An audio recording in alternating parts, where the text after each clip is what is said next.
It started with a look. One of those looks. The kind that scans you head to toe, not to see who you are, but to confirm who they've already decided you must be. Jordan Rivers, 17, black, clean-cut, smart, confident, and sitting quietly in first class on a flight from Dallas to Seattle, felt that look pierce through him the moment the flight attendant passed by. He didn't flinch. He was used to it. When you grow up in a country where your skin walks into a room before you do, you learn to keep your shoulders square and your voice steady.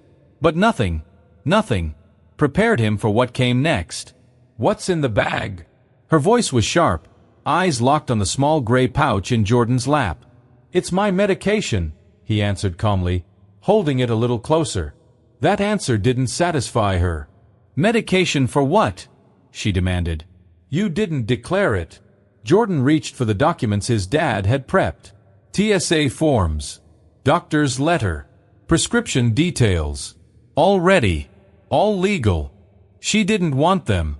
Instead, she snatched the bag, right out of his hands, and before Jordan or anyone around could stop her, she walked straight to the back of the plane and dropped it into the sealed waste chute. Gone. $19,000 worth of life-sustaining medicine. Gone. Jordan sat frozen, not because of the altitude, but because he knew what that medicine meant. Without it, the clock was ticking. Without it, his body would turn on itself. Without it, everything he worked for, school, scholarships, even walking unassisted, could all vanish in days. But what that flight attendant didn't know was this. Jordan's dad wasn't just some quiet, well-dressed man sitting 2 rows behind. He was Dr. Marcus Rivers, a heart surgeon, a father, and a man who would bring the entire flight, and the entire system, to a halt to protect his son. This wasn't just a mistake. This was a spark. And what came next was a firestorm at 30,000 feet that no one on Flight 223 would ever forget. 3 hours earlier, everything had felt like a dream. The sun was just beginning to rise over Dallas-Fort Worth International Airport as Jordan Rivers stood at Gate C-12, watching planes taxi across the tarmac. He wore a slim-fit hoodie, black joggers, and a calm expression that didn't match the storm of excitement in his chest. Today wasn't just another flight. It was a launch pad. Jordan had been accepted into a prestigious 2-week medical youth program at the University of Washington in Seattle. An invitation extended to only 20 students nationwide. He'd aced the interviews, written a killer essay, and carried a 4.2 GPA through high school, even while managing something most people had never even heard of, systemic lupus erythematosus, an autoimmune disorder where your body attacks itself. For Jordan, it meant days where walking felt like dragging bricks, nights where his joints throbbed until sleep was impossible, and constant appointments with specialists since he was 13. But he never let it define him. What helped? A biologic medication called Bellamara, a cutting-edge treatment administered through weekly injections. The drug was temperature-sensitive, had to be refrigerated between 36 and 46 degrees Fahrenheit, and cost more than a used Toyota Corolla per dose. The small gray pouch he carried, insulated and packed with cold gel, was more valuable than anything in his luggage. Inside were 3 pre-filled syringes, enough to last the duration of his trip. His dad had checked the pouch 3 times that morning, right after printing out every medical document the airline might ask for. Doctor's note, prescription letterhead, TSA medication declaration form, all in a clear plastic sleeve.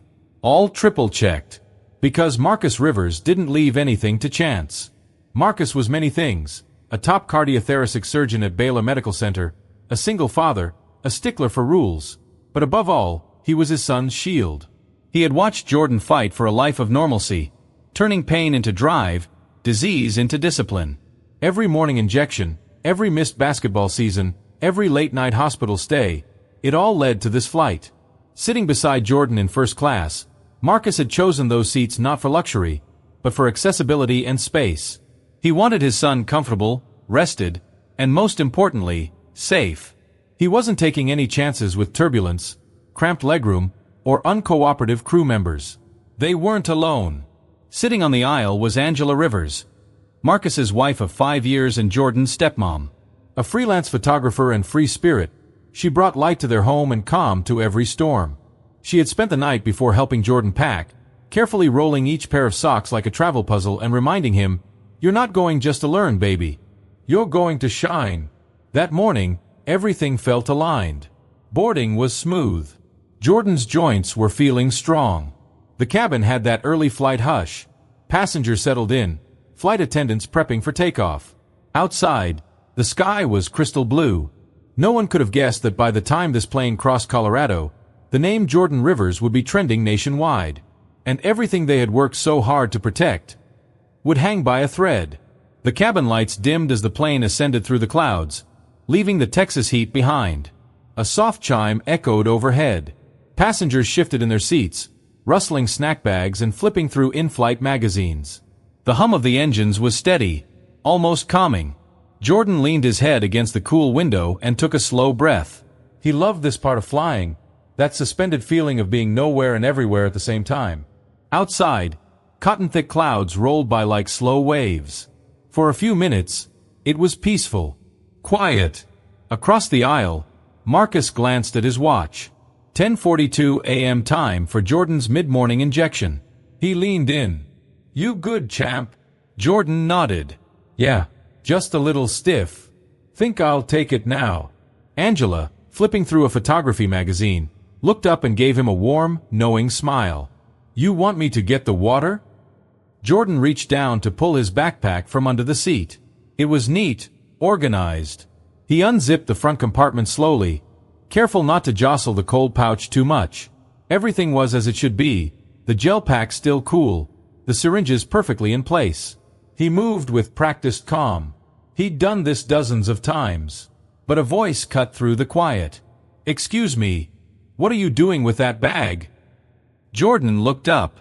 A flight attendant stood in the aisle, arms crossed, eyes locked onto him like a hawk spotting something out of place. Her name tag read Kara Weller. Late 40s, tightly pulled blonde hair, uniform perfectly crisp, not a wrinkle in sight. Jordan blinked. "It's my medicine," he said politely. "I'm just getting ready to take it." Kara didn't move. "That's not supposed to be out right now. What's inside?" Marcus leaned across Jordan, voice calm but firm. "It's a temperature-sensitive biologic medication. We have TSA clearance and medical documentation. If you'd like to review it."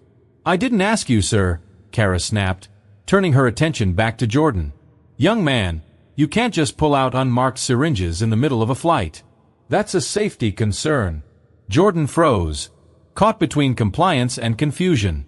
"It's prescribed. I've got the letter here." But Kara was already stepping closer. "I need to see that pouch. Now." The surrounding rows had gone quiet. A few passengers turned in their seats.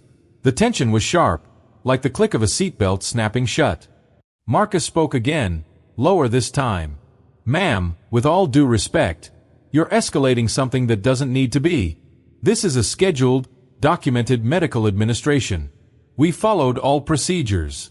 Please allow my son to take his medication." Kara's eyes narrowed. "Then you should have informed us during boarding. You didn't follow protocol. I'll need to confiscate the item until the captain has reviewed it." Angela stood halfway from her seat. "What are you talking about? He needs that medicine." But Kara had already made her decision. She held out her hand. "Sir, hand me the bag, or I'll be forced to call the cockpit and report non-compliance." Jordan looked to his dad, scared now. Marcus clenched his jaw. In his eyes, a storm was forming. Not of rage, but of resolve. This wasn't just a misunderstanding. This was the beginning of a fight they didn't choose, but one they were more than ready for. The moment felt suspended, like time itself was holding its breath.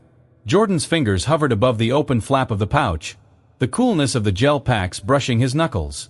His breath came shallow now. The back of his neck prickled with heat, despite the plane's chilled air. Kara Weller stood over him, her posture rigid, her hand outstretched like a commandment. "Give me the bag," she repeated. Louder this time. Firmer.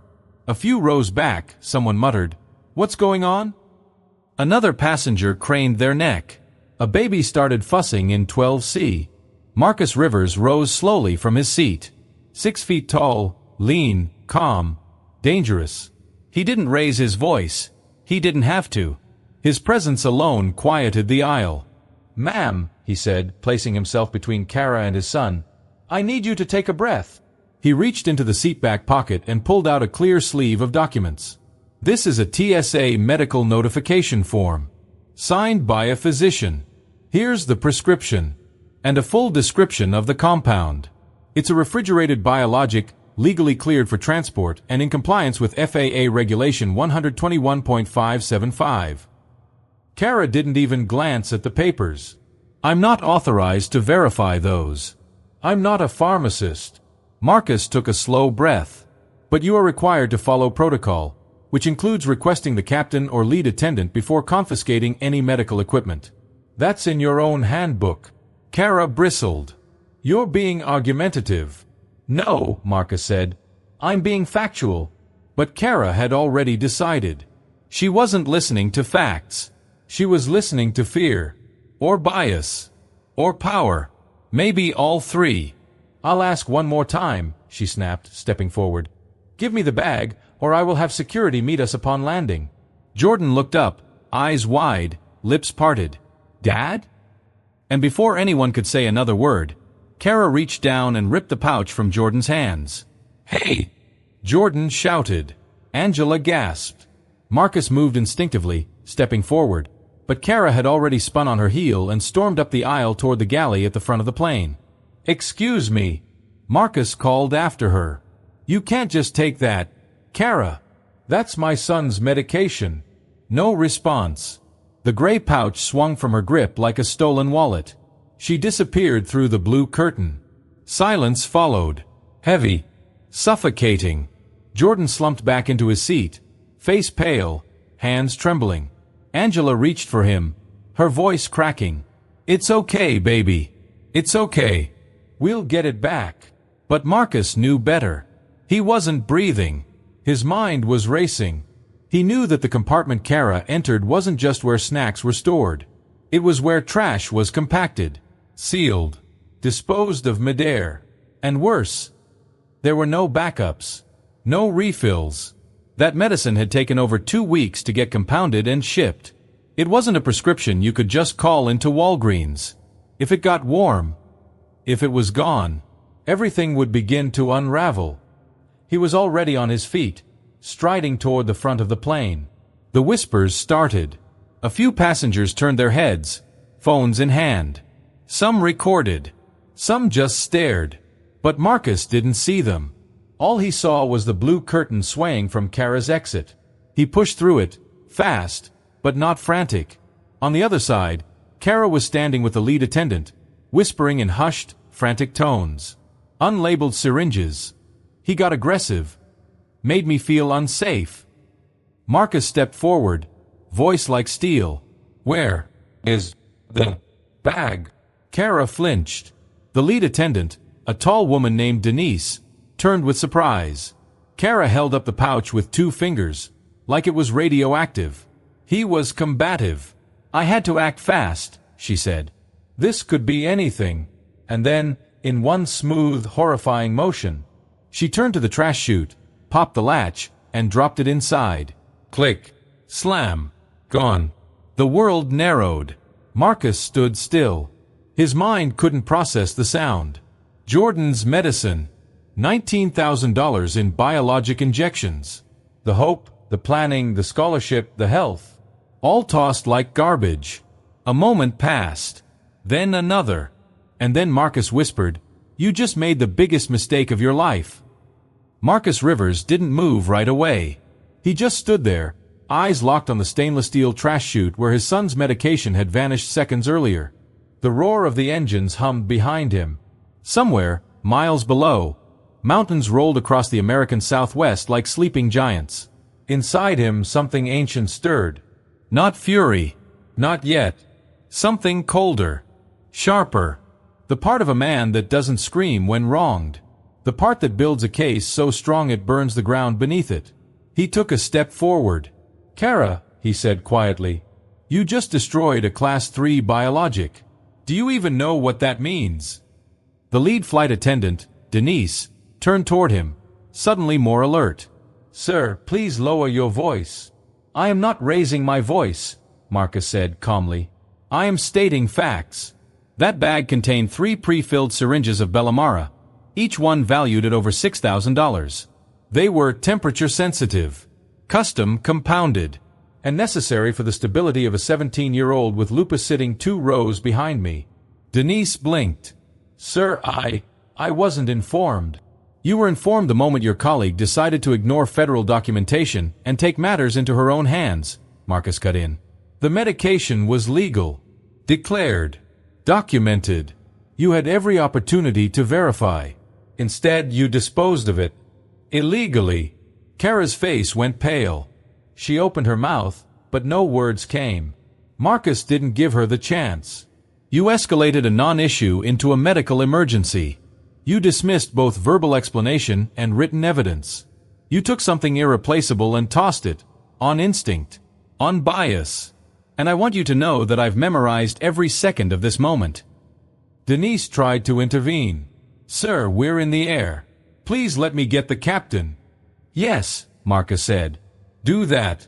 Now. He stood tall in the galley, still not raising his voice. Passengers peeking from behind the curtain saw a man who didn't need volume to command a room. He wasn't just a father anymore.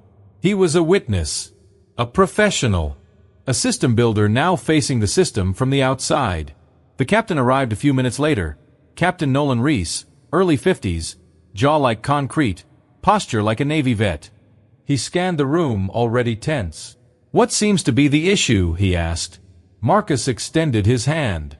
Dr. Marcus Rivers, cardiothoracic surgeon, father of the passenger in seat 2A. I need to speak to you about a medical emergency created by your crew. The word created landed like a jab. Captain Reese folded his arms. I've been briefed. My attendant followed protocol when... No, Marcus interrupted, sharp but calm. She violated protocol. She confiscated a passenger's medication without cause, without authorization, and without checking valid documentation that was offered to her. Then, she disposed of it. That's not protocol. That's negligence. Kara tried to speak. He was being difficult. Marcus turned to her, calm and lethal. The only thing I've been difficult with is your ego. Captain Reese's jaw clenched. Doctor, the safety of this aircraft. No one was ever in danger, Marcus said. Except now. Because your flight attendant has removed a life-sustaining drug from a minor. And your failure to respond appropriately is about to become part of the public record.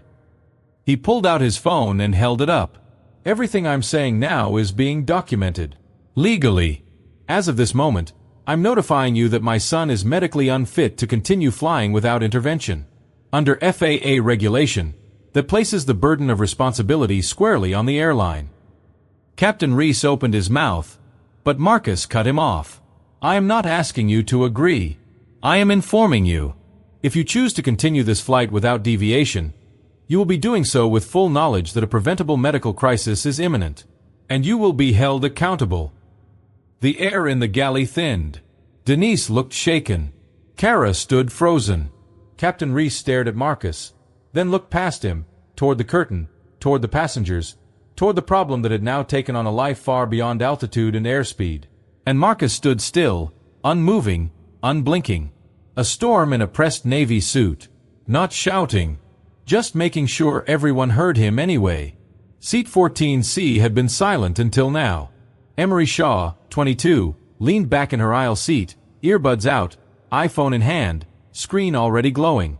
A digital media major on her way to visit her cousin in Portland, Emery wasn't the type to stay quiet when something felt off. She had seen the entire exchange, start to finish. The way the flight attendant snatched the pouch. The way the dad, calm, composed, got dismissed like he was causing a scene. And now, the captain was trying to manage the narrative like it was turbulence. No, not today. She tapped the red circle on her screen. Live. In less than 5 seconds, 127 people joined. 2 minutes later, over 4,000. She angled the camera discreetly at the galley curtain, where raised voices had faded into tense silence. She didn't need to show faces to tell a story. Her captions did the rest. White flight attendant just confiscated and threw away a black teen's life-saving meds. His doctor dad is trying to explain, and they're not listening. Hashtag Flight 223 hashtag Justice for Jordan. In the chat, the comments exploded. Wait, what? OMG, who does that? Name the airline. The flight hadn't even landed, and the story was already airborne. Emery kept narrating quietly, her voice low and firm. You guys, I watched this whole thing.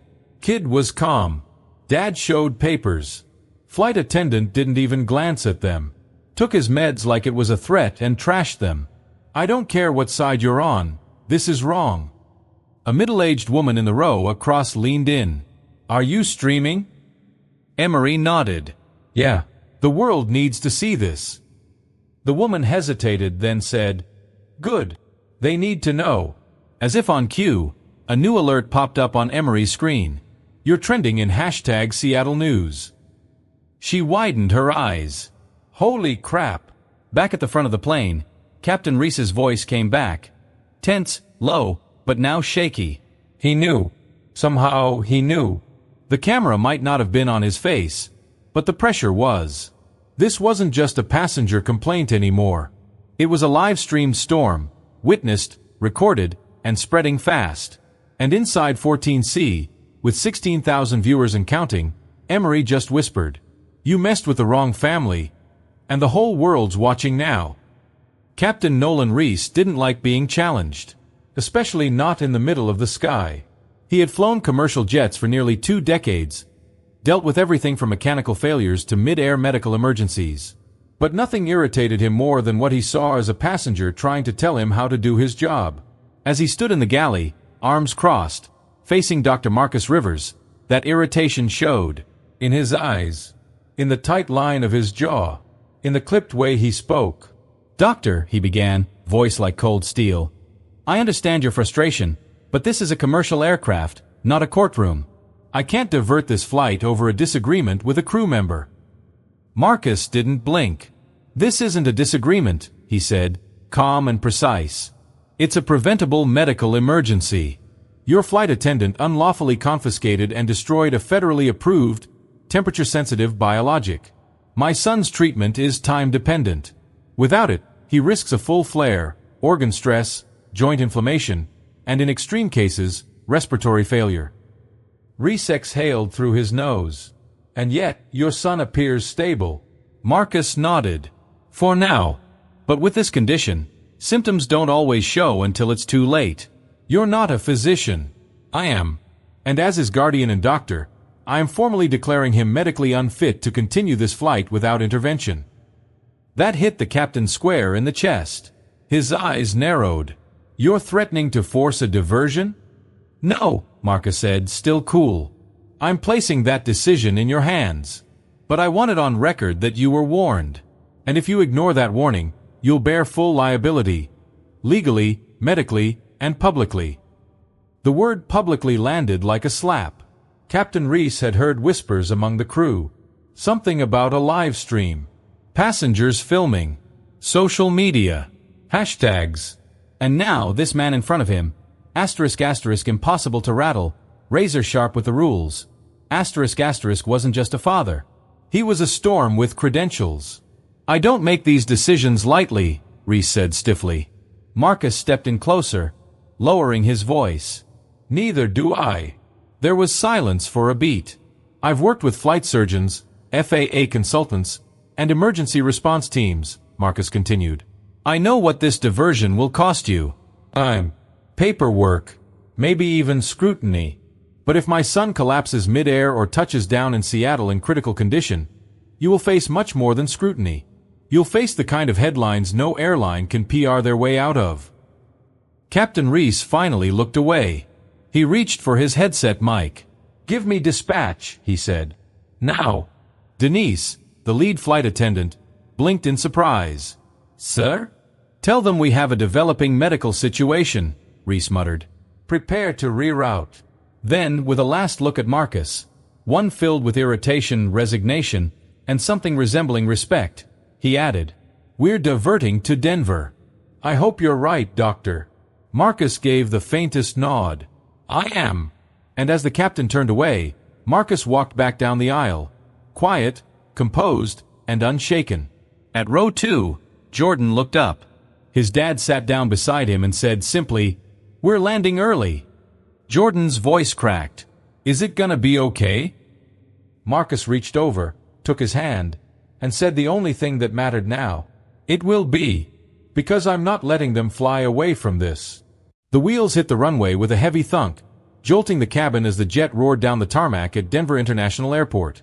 To most of the passengers, the landing came as a disruption, an inconvenience. But to the Rivers family, it was salvation. The captain's voice came over the intercom, cold and clipped. "Ladies and gentlemen, this is your captain speaking. Due to a medical situation involving one of our passengers, we've made an unscheduled landing in Denver. Please remain seated until paramedics and ground personnel assist with deplaning procedures." That was it. No apology. No acknowledgement of fault.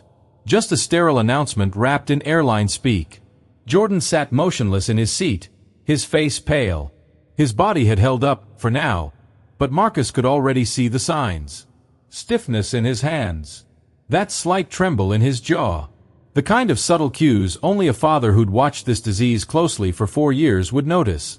Angela gripped her stepson's hand tighter and whispered, "You're okay, sweetheart. Help's coming." The seatbelt signs blinked off. The cabin erupted in rustling, groaning, and frustration. People stood, grabbed bags, complained loudly into phones. "Unbelievable. I'm missing my connection to Portland. Are they even gonna rebook us? All this for what exactly?" A few glared toward the front. Some even toward Jordan.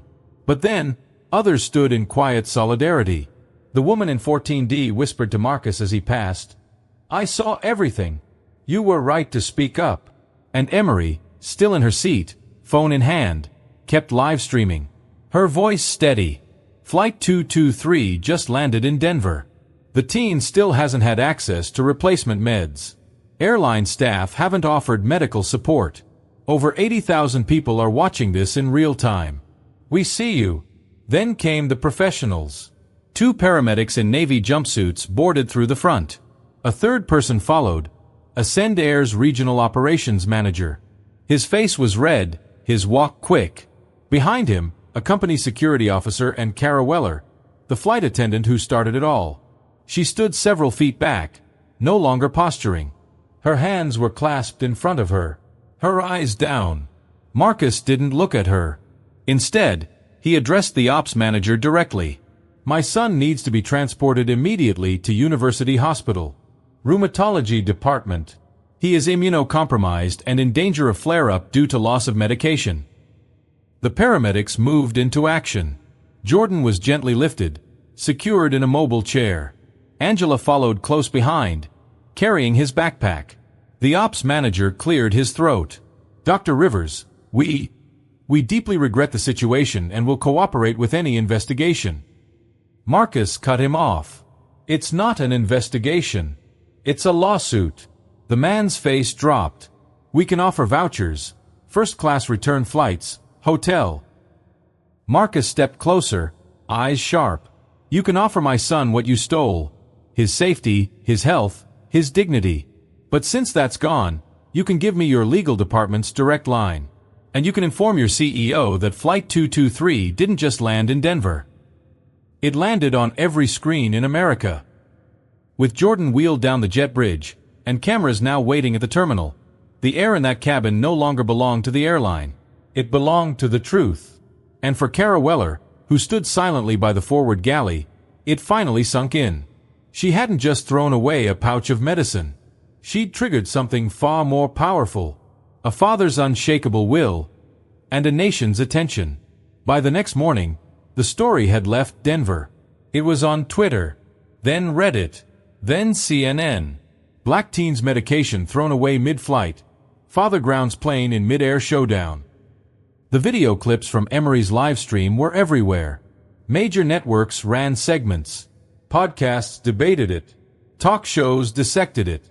The footage of Dr. Marcus Rivers standing tall, calm, and unshakable in the front of Flight 223 played like a scene from a legal drama. But this wasn't scripted. This was real. The internet had already named it. The mile-high mistake. Attendant issued a public statement within 24 hours. We are deeply troubled by the incident on Flight 223 and are conducting a full internal review. The safety, health, and dignity of our passengers are our top priorities. It wasn't enough. Not for the public. And not for the Rivers family.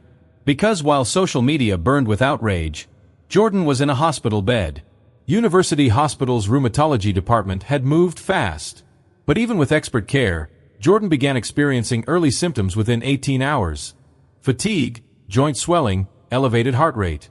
He was placed on emergency 4 treatment to hold back a full flare-up. He had missed the first 3 days of the medical program he'd worked so hard to qualify for. His voice was flat when he said, "I'll catch up." But Marcus knew the weight in that tone.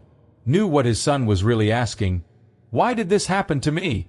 And he didn't have a clean answer. So Marcus went to work, not in the operating room, but in court.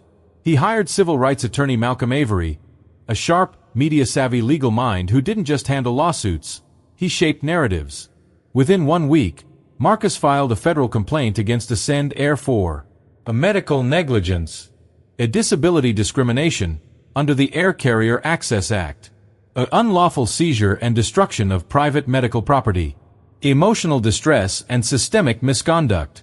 It wasn't just about compensation. It was about accountability. A week later, Attendant placed Kara Weller on indefinite suspension. She lawyered up. Publicly, she stayed silent. But the press wasn't kind. Her photos circulated online, picked apart in comment sections, spliced into meme culture. Some voices called for mercy. Most didn't. Captain Reese, facing pressure from both the FAA and corporate brass, was reassigned pending internal review. Not terminated, but grounded. Meanwhile, the airline's legal team reached out for a quiet settlement. But Marcus refused. "I'm not here to collect hush money," he told reporters. "I'm here so this never happens to another family." The lawsuit expanded. It became a class action. Within a month, over 40 passengers from Flight 223 signed affidavits backing Marcus's account. Several had video recordings. Others described Kara's behavior as hostile, condescending, and racially biased. Even former Attendant employees came forward anonymously, describing a culture of silence, where complaints about discriminatory treatment were often buried or brushed aside. By month 3, Congress had taken notice. A subcommittee launched an inquiry into in-flight medical protocols, specifically the lack of training regarding invisible disabilities and emergency medication handling. Jordan watched all of it from home, recovering slowly, his health stabilizing. He was quiet about it, never bragged. But one night, Marcus found him watching a clip on YouTube, a supercut of his father facing down the captain. Jordan didn't say anything, just hit pause, and looked over. "You really grounded a plane for me," he said. Marcus smiled, voice soft. "No, I stood up. The plane just happened to be in the way."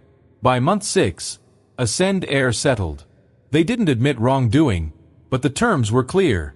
A multi-million-dollar payout to the Rivers family. A free medical transport coverage for Jordan until age 21. A public apology signed by the CEO. And the most important part, a complete overhaul of training protocols across the entire airline. They called it the Rivers Standard. A new mandatory certification for all crew members involving de-escalation techniques, a medical compliance, implicit bias recognition, a handling of sensitive and life-dependent medical devices. It wasn't just a victory in court, it was a message in the sky. And this time, it wasn't on a live stream. It was in policy, permanent, binding, and just the beginning.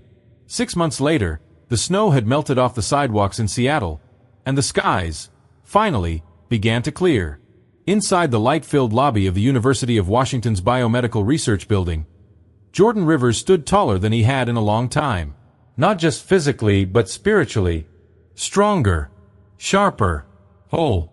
The lupus flare he suffered after Flight 223 had taken weeks to reverse.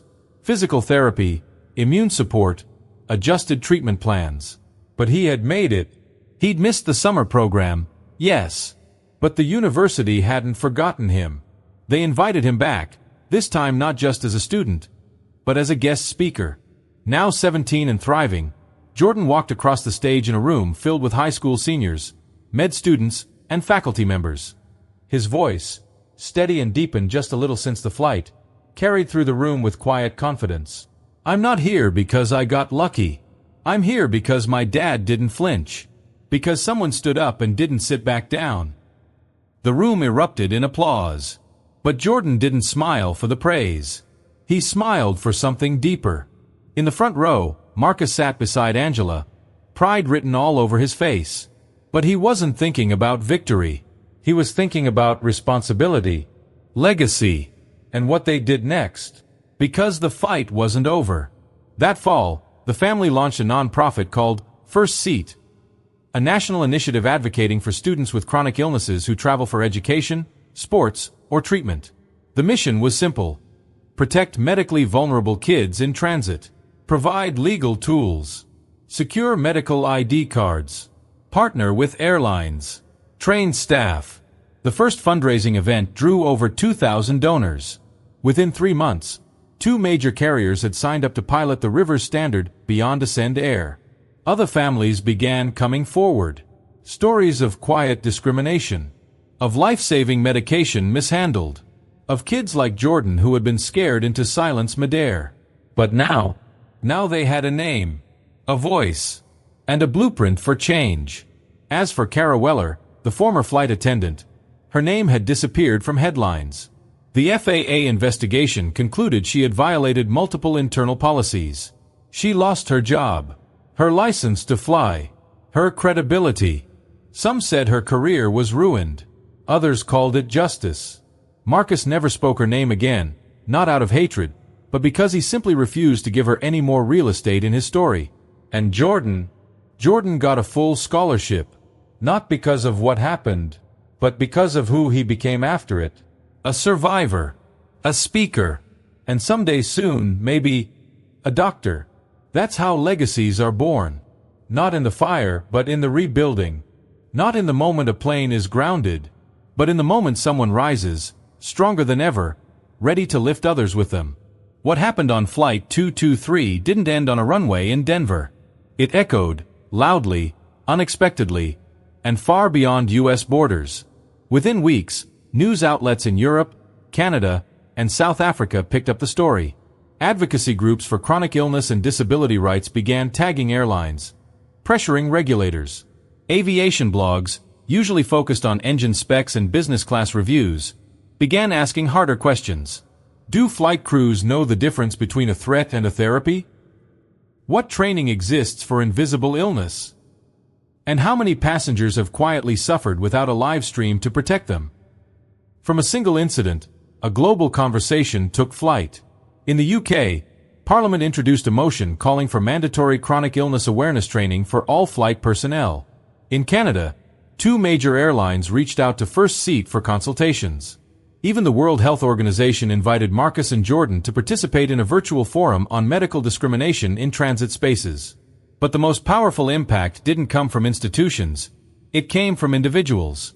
Parents, teens, patients. Emails and handwritten letters flooded the Rivers home and the non-profit's inbox. Some heartbreaking, some hopeful, all of them grateful. My daughter has Crohn's.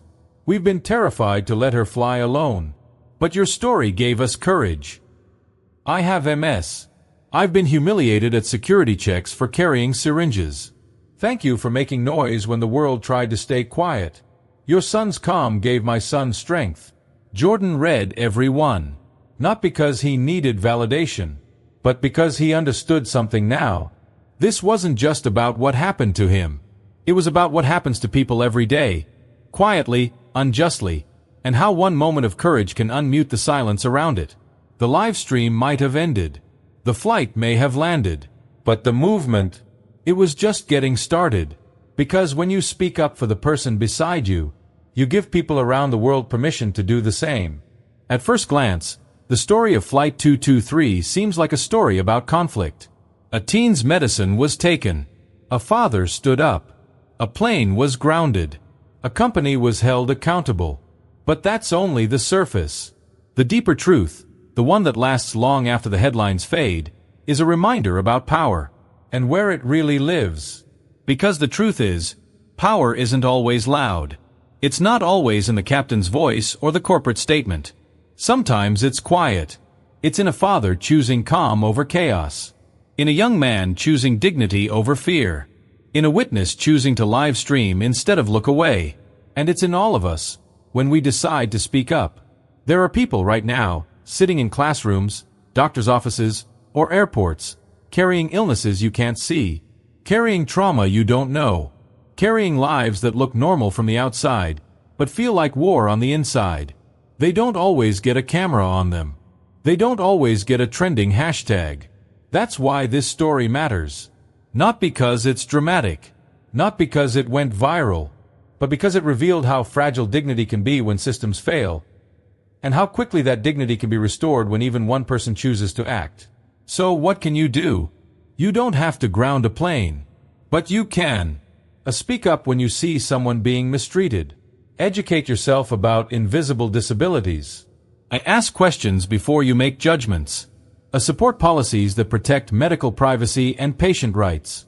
And if you're ever in a position of power, small or large, use it to make someone safer, not smaller. Because silence might be comfortable, but silence has never made history. What makes history is courage. Like the courage of Jordan Rivers, who stayed calm in the face of humiliation. Like the courage of Marcus Rivers, who refused to let authority silence truth. Like the courage of every person who watched that live stream and said, "That's not okay," and then shared it anyway. Flight 223 didn't just carry passengers that day. It carried a message. That no one, should have to choose between their health and their humanity. And when that choice is forced on them, they deserve a world willing to fight for both. So if this story moved you, do something with it. Share it. Talk about it. Teach it. Live it. Because justice isn't just what happens in a courtroom or a settlement. Justice is what you carry with you every time you choose empathy over indifference. And in a world full of turbulence, that might just be the most powerful flight path of all.